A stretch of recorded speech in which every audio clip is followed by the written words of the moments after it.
Bueno, pues sabes que estamos en esta serie que llevamos 2 sesiones. Esta es la segunda sesión de la serie Que siga la fiesta. ¿Qué?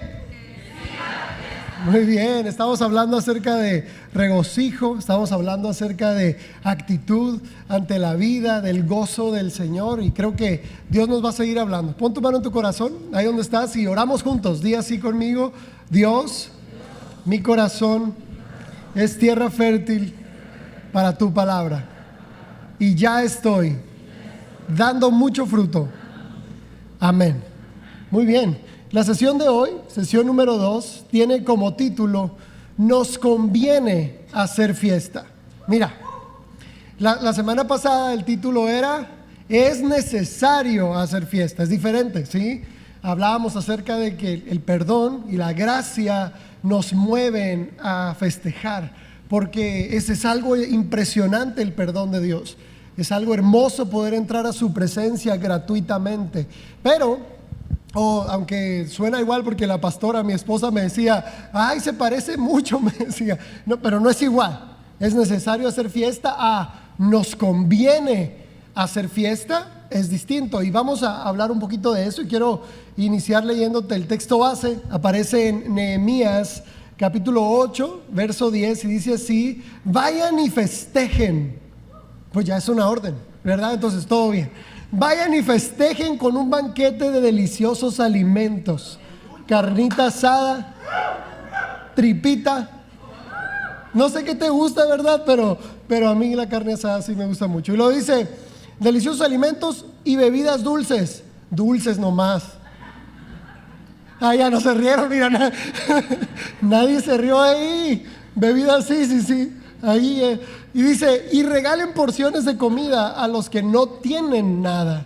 Este es un día sagrado delante de nuestro Señor. No se desalienten ni se entristezcan, porque el gozo del Señor es su fuerza. Bueno, te voy a poner en contexto un poco la lectura.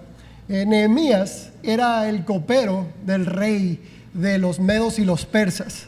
¿Sí? El pueblo de Israel había sido llevado cautivo a Babilonia, y después de que Babilonia se rinde ante los medos y los persas, Nehemías se convierte en el copero del rey. O sea, vivía en un país lejano, no sabía, era prácticamente un esclavo, todo esto. Y Nehemías se entera que Jerusalén está destruida y que hay gente que vivía allá aún después del destierro, y esa gente vivía en condiciones muy malas, en pésimas condiciones. Y el libro de Nehemías empieza con una oración y un gemir de Nehemías para que Dios hiciera algo. ¿Sí? Le decía: Dios, sí, hemos fallado, te hemos fallado, pero necesitamos un milagro para reconstruir las murallas. Necesitamos un milagro para las personas que están viviendo allá, que no tienen qué comer. Entonces Dios lo inspira a Nehemías a que él reconstruyera las murallas. Es algo curioso, porque Nehemías era copero, no era constructor, no era arquitecto, no sabía nada de eso, era copero, ¿ok? Y estaba a gusto siendo copero, ¿sí? Prácticamente era un sommelier, ¿sí? Hablando de bebidas dulces. Bueno, era el sommelier del rey. Bueno, para los que no sepan qué es un sommelier, no es un borracho profesional, no. Un sommelier es el que prueba el vino, ¿sí? Y sabe del maridaje y de la uva y de quién sabe qué tantas cosas raras que yo he visto a sommeliers dan así y luego ya dicen qué tipo de vino es, ¿verdad? Y es impresionante. Bueno, esto era Nehemías. Dios le llama a reconstruir los muros y le da gracia, porque Nehemías va con el rey y le dice: rey, estoy muy afligido. Yo creo que Nehemías era muy feliz, era una persona muy animada, así como el Dani. Sí, ¿verdad? Así como Dani, imagínatelo así, porque el rey nota que Nehemías está triste. O sea, yo creo que el estándar de Nehemías era que siempre andaba muy contento, y para que el rey notara que Nehemías andaba triste es porque era algo extraordinario. Le dice: ¿qué te pasa?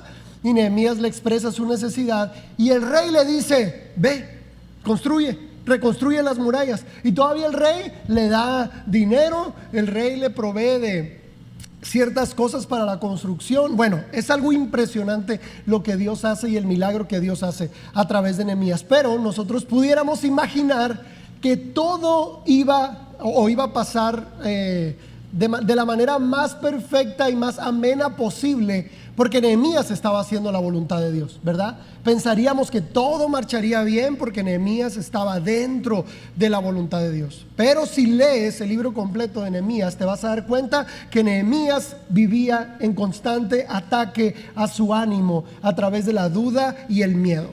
Constante. Y tú dices, pero si estaba haciendo la voluntad de Dios, ¿por qué vivía en constante ataque? Mira, Nehemías primero recibió a dos cabezones. Una disculpa, hashtag siempre hay un menso que se deja usar por Satanás.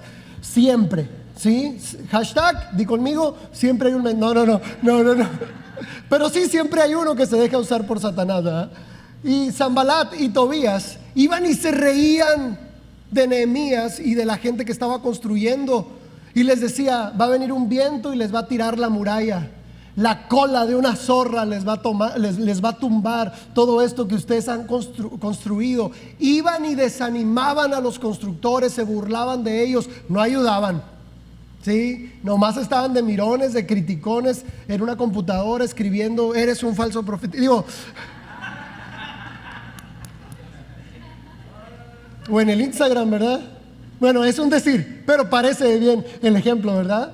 Entonces, no solo Nehemías recibía este tipo de ataques a su ánimo, le mandaban cartas con amenazas de muerte. Los amonitas, los árabes le mandaban cartas con amenazas de muerte. Todavía los amonitas, los árabes, Tobías y Sanbalat juntaron un ejército para ir a matar a los que estaban construyendo el muro. No eran soldados, familia, ni siquiera eran constructores. O sea, era gente que dijo, pues yo le entro, ¿verdad?, a construir, no sé construir. Pero Nehemías vive en constante ataque de todo tipo, de todo tipo. Esto que acabamos de leer es impresionante, porque ese es el contexto. Me quieren matar, están juntando un ejército en mi contra, vienen a desanimarme, y Nehemías dice, vamos a hacer fiesta. Estaba loco Nehemías, ¿verdad? Vamos a hacer fiesta, traigan la comida deliciosa y bebidas dulces, y vamos a regocijarnos y vamos a regalarle comida a los que no tienen, porque hoy es un día sagrado para el Señor. No se entristezcan, porque el gozo del Señor es nuestra fuerza. Y mira, sí, Nehemías, buenas noticias, ¿verdad? Nehemías terminó la muralla. Yo glorifico a Dios por eso. A mí Nehemías me enseña mucho, porque la edificó en contra de todo. La voluntad de Dios estaba con él, pero la batalla alrededor de él, de su ánimo y de las circunstancias, no se acabó, y él concluyó la muralla. Pero al final había construido dos murallas. La muralla física, que pues para eso iba, pero Nehemías construyó una mejor muralla, y te lo quiero poner en pantalla. El gozo del Señor es mi fuerza, fortaleza, escudo y muralla. O sea, Nehemías había reconstruido una muralla física, pero había construido una muralla espiritual. ¿Cuál es? El gozo de Dios. ¿Por qué Nehemías pudo terminar su muralla física o la muralla de material? Porque aprendió a construir una muralla espiritual. ¿Y cuál es esa muralla? El gozo. ¿Hay desánimo? Me gozo. ¿Hay amenaza de muerte? Me gozo. ¿Te das cuenta? Un ejército se junta en contra de mí. Y hago fiesta. Esto es una locura, familia, es una locura. No sé si alguna vez lo habías visto, pero a mí me parece una locura responder con gozo ante la tribulación, ante la amenaza de muerte, ante que es que estoy sirviendo a Dios, y desde que busco más a Dios y voy a la iglesia, verá cómo se me ha complicado la vida, pastor. ¿Cuántos dicen amén? Amén, claro que sí, claro que sí. Porque ¿sabes qué? No hay resistencia mientras estés sentado viendo Netflix. Porque el enemigo está feliz con tu vida mediocre. Ya no les gustó. No, o sea, les digo cosas lindas y se ríen y luego me pongo fuerte y ya todo. ¿Por qué necesitamos construir la muralla del gozo? Porque el versículo dice, el gozo del Señor es mi fuerza. Pero la palabra original que usa es fortaleza o literal, muralla. Eso es lo que usa. Ahora, ¿por qué necesitamos construir una muralla de gozo en nuestra vida? Y te lo voy a decir quedito, como decíamos la semana pasada. Porque tienes un enemigo, y no es tu vecino, menos tu esposo o tu esposa, por favor, no. No es tu suegra, ¿sí? Tu enemigo no es tu suegra. Tienes un enemigo, por si no sabías, que se llama Satanás. No, pues te lo digo de una vez. Y este enemigo no se da por vencido sin luchar. Nehemías estaba muy cómodo siendo el copero del rey. Nehemías no recibía ataques ni amenazas de muerte siendo copero del rey. Nehemías estaba a gusto siendo copero del rey. Pero cuando Nehemías decidió hacer la voluntad de Dios, su enemigo espiritual se levantó en armas e inspiró, hashtag, siempre hay un menso que se deja usar por el enemigo, y en este caso fueron los que ya te mencioné. Nuestro enemigo, familia, nunca se da por vencido sin luchar. Y el enemigo es astuto, el enemigo sabe pelear y el enemigo conoce nuestras debilidades. Por eso es necesario levantar una muralla. La Biblia dice que Dios resiste a los soberbios, ¿verdad? ¿Sí lo has leído? Bueno, así dice la Biblia, que Dios resiste. La palabra resistir aquí es combatir, ¿sí? O sea, Dios pelea con los soberbios, ¿sí? Es un combate, porque Dios te estorba cuando quieres vivir fuera de su voluntad. ¿Sí estás acá conmigo? De repente no hay que bajar el ánimo, ya sé que empiezo muy bonitas las enseñanzas y luego se complican. Dios te estorba o nos estorba cuando queremos estar fuera de su voluntad o cuando queremos hacer cosas incorrectas. Al revés es igual, familia. El enemigo te estorba cuando deseas hacer la voluntad de Dios. Si Dios resiste a los soberbios y da gracia a los humildes, el enemigo resiste a los humildes y le da gracia a los soberbios. Una vez más, para que te quede claro, Dios combate con los soberbios. Hay una batalla entre Dios y los soberbios, pero le da gracia a los humildes. Y el enemigo lo hace al revés. Le combate con los humildes y le da gracia a los soberbios. Así le ocurrió a Nehemías. Y me parece impresionante porque hay gente que en ocasiones he escuchado que dice esto, lo que te decía ahorita, es que desde que busco a Dios, desde que voy a la iglesia, desde que acepté a Cristo, todo se complicó, pastor. ¿Y qué esperabas?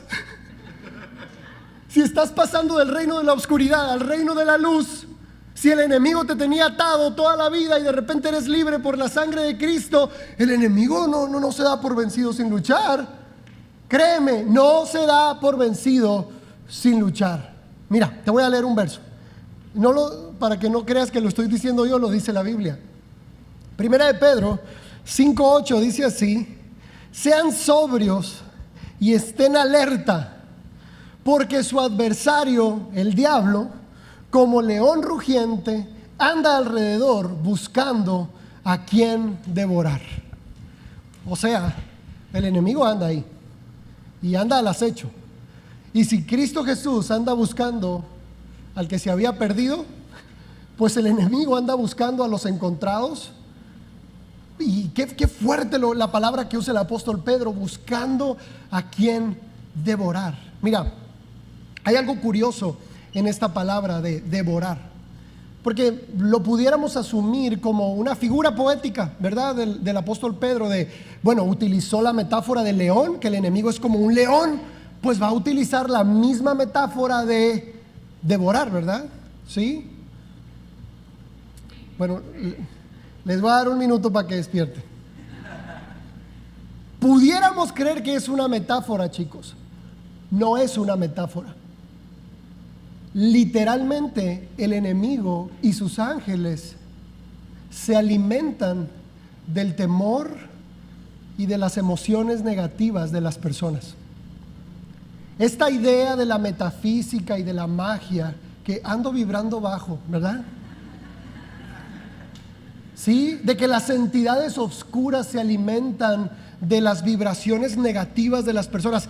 Y recuerda, la Biblia ya lo decía, los copiones son ellos. No, sí, claro que sí. Ojalá se hubiera escuchado más fuerte. Los copiones son ellos, la Biblia ya lo decía. Es real que le damos poder al enemigo y a sus ángeles cuando tenemos miedo o cuando manifestamos emociones negativas. Por eso dice que el enemigo anda buscando de quién alimentarse. Te voy a llevar a Génesis, porque pudieras decir, bueno, anda buscando como león a quien devorar. Pues Génesis dice, cuando la serpiente fue maldecida, le dice, polvo comerás. ¿Te acuerdas? ¿Te acuerdas que le dijo, polvo comerás? ¿Y de qué están hechas las personas? Y tomó Dios del... Oh, esperaba ahí un... ¡Wow! Polvo comerás. No era literal. Las serpientes no andan comiendo tierra. ¿O tú has visto una serpiente comer tierra? No era literal. Era una figura poética, era una figura literaria. Sí, era algo que utilizó Moisés para describir de dónde iba a obtener energía, vitalidad, fuerza y poder el enemigo. Él no tiene poder. Ni el enemigo, ni los demonios, ni los malos espíritus tienen poder. El único poder que ellos tienen es el que el ser humano les da. Ellos no tienen autoridad sobre nosotros, se les fue quitada. Cristo está sobre todo principado, autoridad, sobre todo nombre que se nombra, sobre todo gobernante. Está derrotado el vato. No Cristo, el otro vato. Cristo ganó. Entonces, ¿de dónde obtiene Satanás poder todavía? Del miedo, de la envidia, de la arrogancia, del orgullo, de la mentira. Mira, las envidias de otros no te afectan para nada. Es que me lanzaron como una envidia. ¿Has escuchado esa tontera? ¿Sí has escuchado esa tontera? Es que me tienen mucha envidia y pues... Ay, Dios. La envidia que sí te afecta es la que tú le tienes a otros. Esa es la que sí te afecta, no la que los otros te tienen a ti. A veces ni te tienen envidia y tú andas creyendo que te tienen envidia. Ni enemigos tienes y andas pensando, no, sí, ¿verdad? Y andas pensando que tienes enemigos. Esto a mí me parece impresionante porque, mira, ¿cuántos tienen más de 2, 3 años acá en Aula? Gracias. Sí, pues 10 años, ¿verdad? Te voy a explicar algo de esto. Yo nunca había predicado esto. Lo estoy manejando de una manera muy sutil, ¿verdad? Pero nunca había predicado de guerra espiritual. Yo ni menciono al chanclas. ¿Sí? Ni lo menciono. ¿Por qué lo estoy haciendo hoy? Porque necesitas saber. Porque estamos inmersos en una guerra. Y vuelvo al tema. El enemigo no conoce nuestros pensamientos. Solo Dios conoce nuestros pensamientos. El enemigo, escucha esto, no conoce tus pensamientos. No los conoce. Puedes pensar 1000 cosas y él no puede entrar en tu alma. No se puede, ¿ok? Entonces, ¿qué es lo que el enemigo sí puede percibir?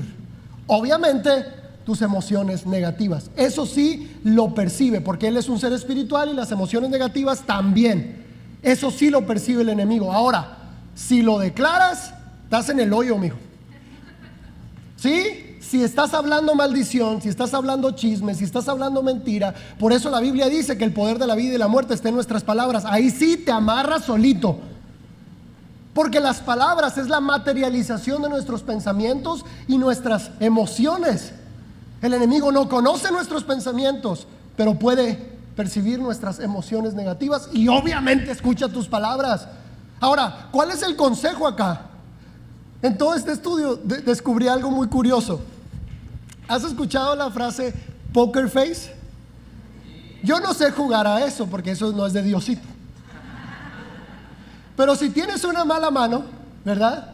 No, de verdad. ¿Cuántos saben jugar a eso? Yo no sé jugar a eso. Que dos reinas, que dos reyes, que de ases y que nada, no sé nada de eso, nada. Pero me puse a leer y supe esto, que el poker face es que aunque tengas una mala mano, ¿sí? Tú pongas cara de que tienes una buena mano. Porque tu enemigo no está viendo tus cartas. Solamente tú estás viendo tus cartas. Mira, con el enemigo de verdad, poker face. ¿Qué significa eso? Tengo amenaza de guerra, amenaza de muerte, hay gente que habla mal, etcétera. La situación que estés pasando difícil. ¿Qué me toca a mí hacer? Fiesta. Me conviene hacer fiesta porque es mi escudo. El ejemplo de poker face se parece mucho porque esto es mi mano horrible, ¿verdad? Mi situación mala, no tengo nada que apostar, voy a perder, pero, ¿verdad? No sé hacer poker face. Iba a ser la del meme, ¿verdad? ¿Se han visto la del meme de poker face?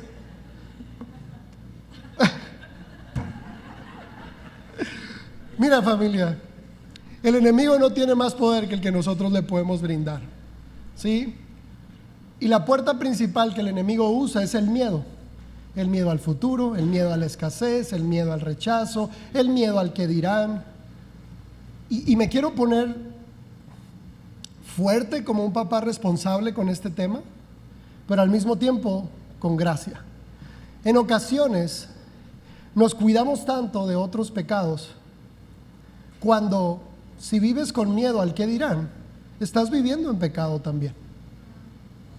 Si vives con el miedo al futuro, estás viviendo en pecado. Si vives con miedo a la escasez y a la pobreza, estás viviendo en pecado. Y por lo tanto, le estás abriendo las puertas al enemigo para que él pueda entrar y hacer daño. El miedo le otorga poder al enemigo. Eso fue lo que ocurrió en Génesis. Adán y Eva van y se esconden en una cueva. ¿Por qué?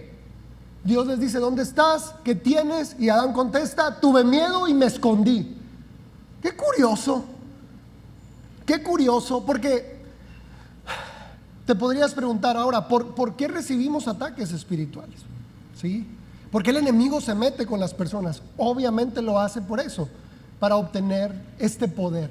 Pero te quiero explicar rápidamente 4 razones o 4 niveles dentro de cómo el enemigo opera en las personas. El primero de ellos es cuando el enemigo usa a las personas como alimento. ¿Sí? Por favor, no te me pierdas, ¿sí? El enemigo necesita obtener poder y los ángeles caídos, o como tú los conozcas, bueno, no los conozcas, ¿verdad? Necesitan poder porque no tienen autoridad de las personas. Entonces, utilizan a ciertas personas de alimento. ¿Qué hacen? Siembran miedo y cosechan su alimento, ¿sí? Siembran negatividad y cosechan su alimento de nuestros pensamientos y nuestras emociones. Y comúnmente en este nivel, el enemigo es sutil y pasa desapercibido, porque la persona ya está inmersa en un círculo vicioso emocional donde siempre tiene miedo, donde siempre está angustiado, donde siempre está afligido. Y lo único que el enemigo y sus ángeles hacen es sembrar más de lo mismo para obtener más de lo mismo. ¿Sabes qué es lo triste? Que el 80% de las personas de este planeta están en ese rubro. El 80% de las personas de este planeta sirven de alimento para el enemigo. Eso está bien fuerte. Y el enemigo usa las redes sociales, las malas noticias, ¿sí? El enemigo usa todo su potencial. ¿Para qué? Para sembrar temor en nosotros y todos los sentimientos negativos que vienen por el temor y obtener alimento. para Él. ¿Cuál es el otro rubro? Cuando una persona se limpia, ¿ok? Trabaja en su espíritu, trabaja en su mente, se limpia del temor, se limpia de la angustia, se limpia de la tristeza, sale adelante, se libera, ¿sí? Y ya no se convierte en alimento, ya no es alimento para ellos, ¿sí? Y es aquí donde ocurre algo. No se meten contigo, porque ya no eres viable para ellos, porque te limpiaste, ¿sí? Hiciste, sí, o sea, trabajaste en ti, sanaste tu corazón, sanaste tu mente, te deshiciste de toda la carga de ansiedad, de preocupación, del amor al dinero, lo hiciste, te liberaste, y es un punto medio. Y aquí lo vemos como esto: Nehemías como copero. Nehemías estaba bien, ¿sí? No tenía ataques, se la pasaba bomba, tenía un gran trabajo, ¿sí?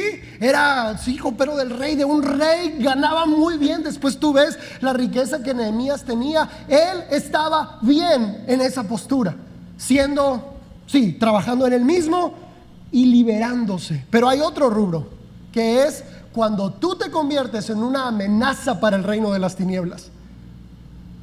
¿Cómo ocurre esto? Cuando tú te limpias, aprendiste cómo hacerlo y le enseñas a otros a hacerlo. Cuando te dedicas a liberar personas, ¿sí? Cuando aprendiste de la palabra de Dios, ¿sí? El Espíritu de Dios está sobre ti para dar libertad a los cautivos, vista a los ciegos, a los presos, apertura de la cárcel. ¿Sí te acuerdas de ese verso, verdad? Cuando estás acá para liberar a otros. Y es ahí donde empiezan los verdaderos ataques. No es sutil el enemigo cuando eres una amenaza. Cuando eres alimento es sutil. Parece que no es el enemigo, ¿sí? Parece que son las circunstancias. Parece que es otra situación. Cuando eres una amenaza para él, él se levanta en armas y no lo hace desapercibidamente. Él envía amenazas directas y ataques directos. Y esto es muy fuerte, porque lo que él quiere es detener a las personas que liberan a otros. Y sí, el ataque es más alto, pero la gloria de Dios también es más alta. Hay tantos salmos que dicen: bajo tus alas estaré seguro. El que habita al abrigo del Altísimo morará bajo la sombra del Todopoderoso. El Señor es mi castillo, es mi gloria, mi pie no va a resbalar. El que cuida de mí no duerme. Ese tipo de textos de guerra son para personas que están liberando a otros, ¿sí? Son para personas que aprendieron y que ahora trabajan como aliados del reino de Dios para liberar a otras personas. Y es lo que estaba haciendo Nehemías. Nehemías empezó a reconstruir la muralla y vinieron todos los ataques de la vida. Porque este es el cuarto rubro. Hay aliados de la luz y hay aliados de la oscuridad también. Brujos, magos, etcétera, etcétera. Y todos chamanes y todo lo que le quieras poner a eso, que también son reales, ¿sí? Que también existe. Y que también puede ser algo que ocurra, porque otra vez obtienen poder del temor, de las malas emociones, de la angustia, la ansiedad, la preocupación y todo esto. Ahora, ¿qué debemos hacer ante los ataques? Porque es aquí donde está todo el meollo del mensaje, ¿verdad? Porque hasta aquí es de que, ay no, pastor, qué miedo, ¿cómo le hago, verdad? ¿Qué hay que hacer ante los ataques? Te lo voy a leer. Santiago 4, del 7 al 8, dice así: sométanse a Dios, resistan al diablo y huirá de ustedes. Acérquense a Dios y Él se acercará a ustedes. Limpien sus manos y ustedes de doble ánimo purifiquen su corazón. Me encanta algo de esto, que la forma en la que nosotros podemos contraatacar al enemigo es primero sometiéndonos a Dios. No hay otra forma, porque Él es el que ganó, ¿sí? Yo te lo decía ahorita: sobre todo principado, sobre toda autoridad, sobre todo gobierno, sobre todo poder en las regiones celestes, Cristo ganó la batalla. Entonces es ponerte del lado del que ganó, ¿verdad? someterme a Cristo. Hay otro verso que dice: humíllate bajo la poderosa mano de Dios y a su tiempo Él te va a exaltar. Pero el primer paso para liberarnos, el primer paso para hacerlo bien, para construir la muralla del gozo, es someterme debajo de la mano de Dios. Y esto significa confiar en su voluntad, confiar en su plan, no crear expectativas falsas del futuro, poner nuestras preocupaciones en Él, saber que Él tiene cuidado de nosotros. Eso es someterte bajo la poderosa mano de Dios. Porque el enemigo, como Adán y Eva, te hace creer que tú puedes controlar tu futuro. Y te tengo una noticia: no puedes. No, es que tengo ahorros y tengo carrera. No puedes. No, es que la herencia que me dejaron. No puedes. No hay manera. No se puede. Es una falacia, es una mentira. La única forma de vivir tranquilo hacia tu futuro es: me humillo bajo la poderosa mano de Dios, me someto a Dios. Y es aquí donde, ay Dios,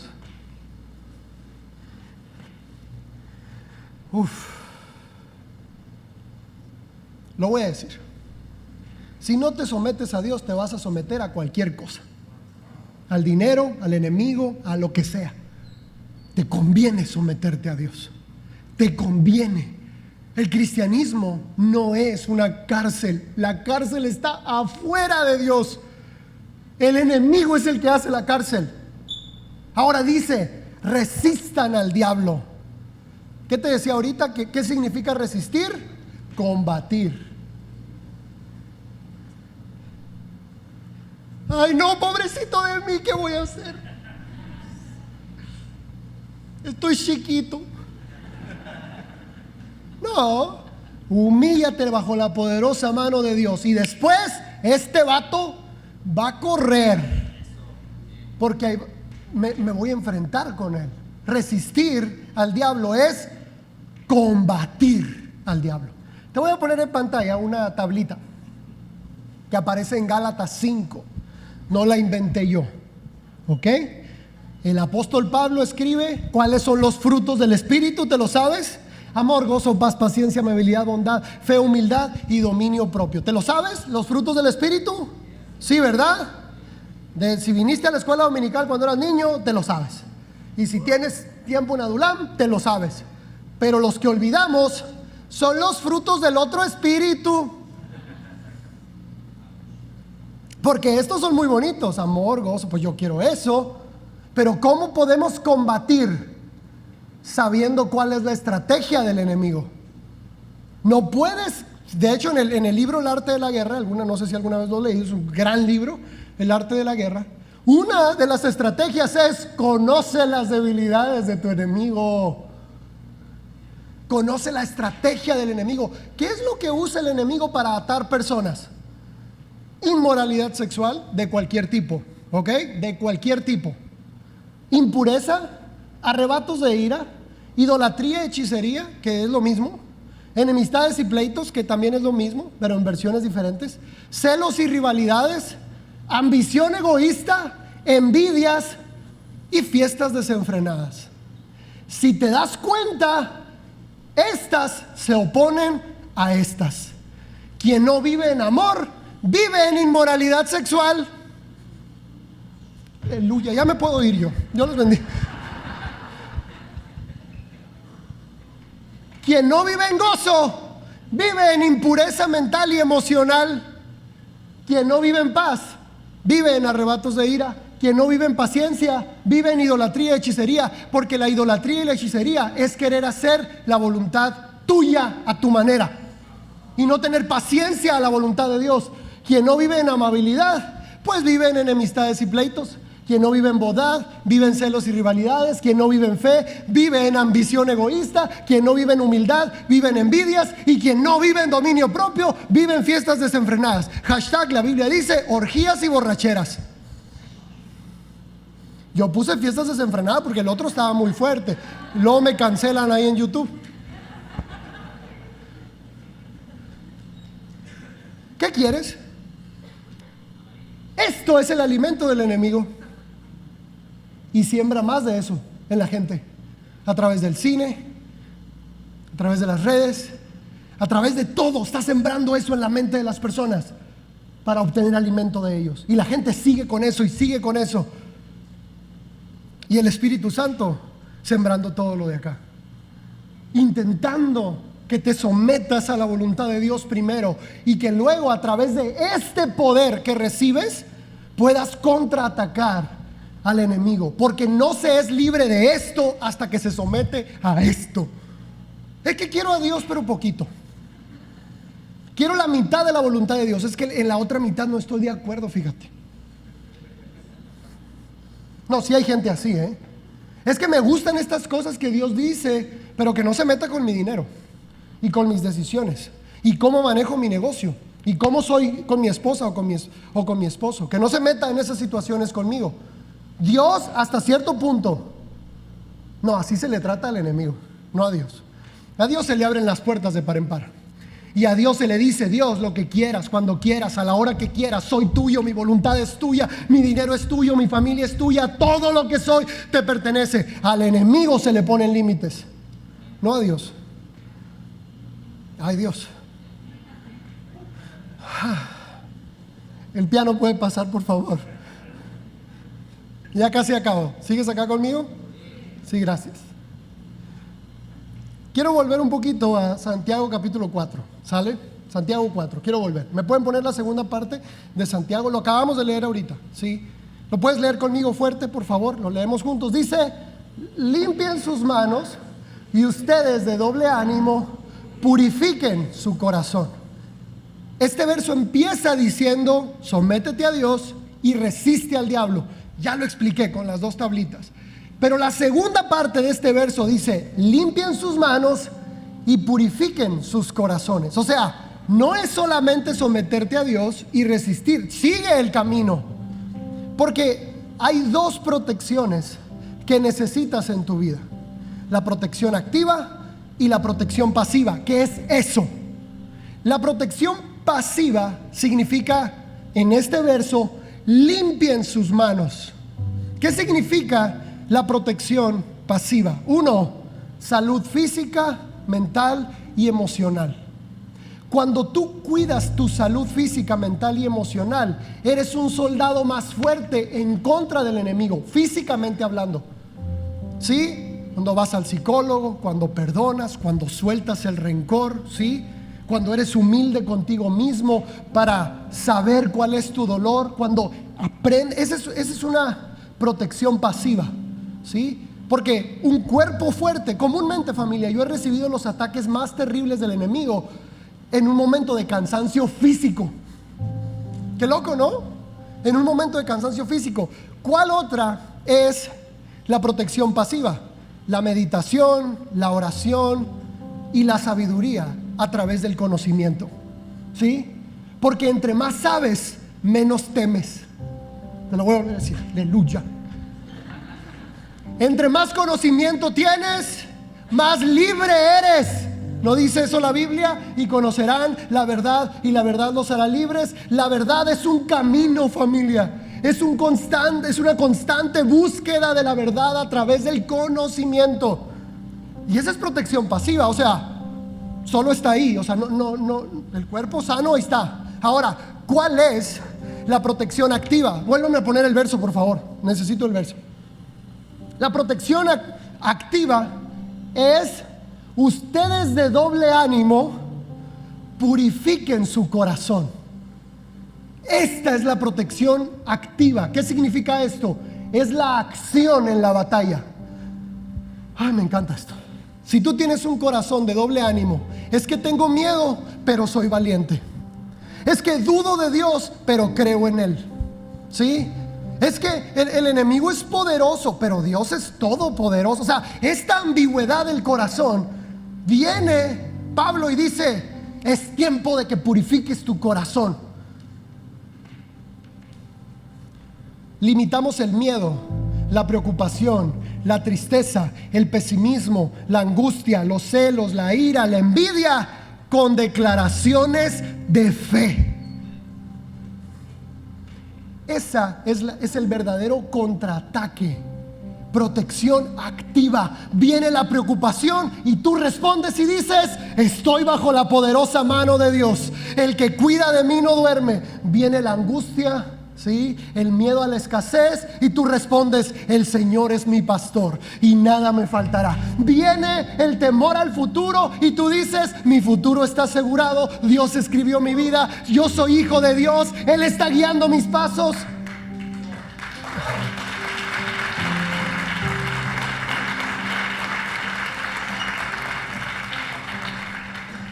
Familia, a la mente se le entrena para luchar, porque el enemigo no va a dejar de atacar. Te lo digo de una vez: si tú tienes la expectativa, porque yo la tuve alguna vez, si soy siervo de Dios, y luego en mi personalidad, que busco la paz hasta todo costo, si soy siervo de Dios, ¿por qué sigo recibiendo ataques? Uno, los ataques del enemigo, aquí te van. Primero,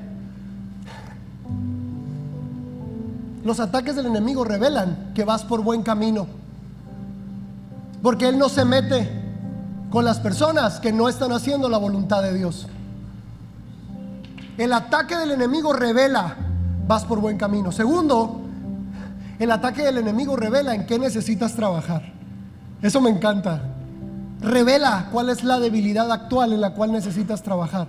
Pero ¿cuál es tu forma de cambiar el estado de tu corazón y purificar tu corazón? La palabra de Dios en mi mente y en mi boca todo el tiempo. La palabra de Dios en mi mente y en mi boca todo el tiempo. Si Él no se calla, yo tampoco me callo. Porque una vez le dije, yo estaba muy angustiado, ¿sí?, por X cosas, y luego el enemigo lo repite y lo repite y no sé si te pasa a ti también, pero mi mente no se calla, ¿sí? Y le tuve que decir así con voz alta, le dije: ya cállate, le dije, ya cállate. Y el Espíritu Santo me dijo: Él se calla cuando tú hablas, porque el enemigo no puede estar donde está mi presencia. Y si tú resistes al diablo, él huye. Mientras tú no hables, él no va a huir. Habla, me dijo. Y ahí en el baño, envuelto en una toalla, no lo imagines, adivina qué empecé a hacer. Empecé a hacer fiesta. Empecé a gozarme en el Señor. Empecé a glorificar a Dios, porque ahí descubrí que el gozo del Señor es mi fortaleza, es mi muralla, es mi arma letal contra el enemigo.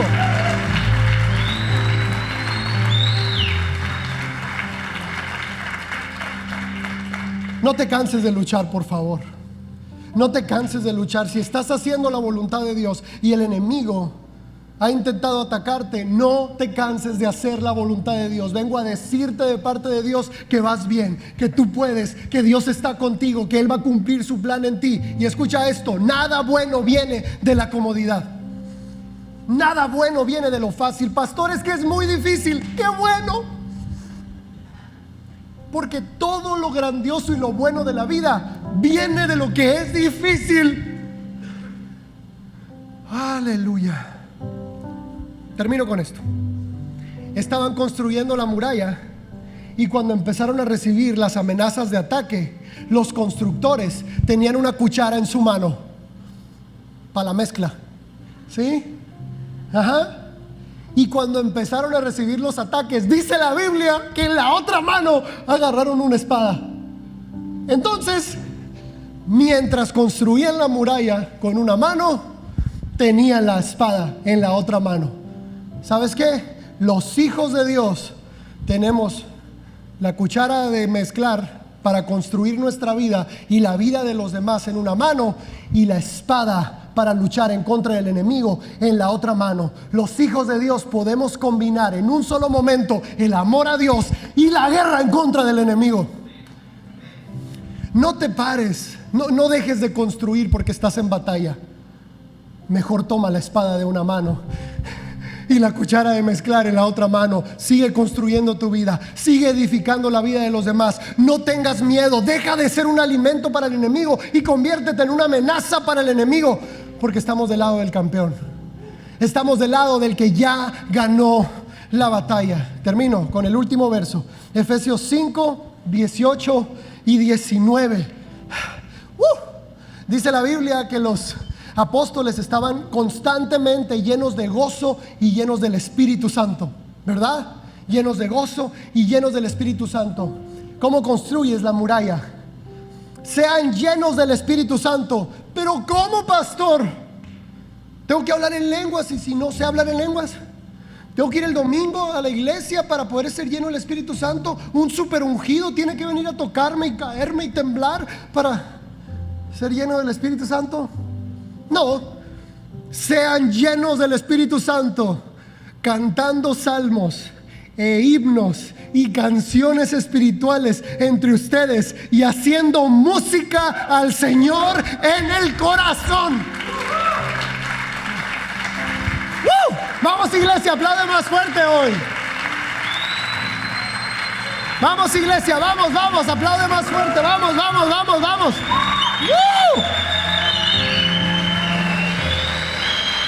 Yeah.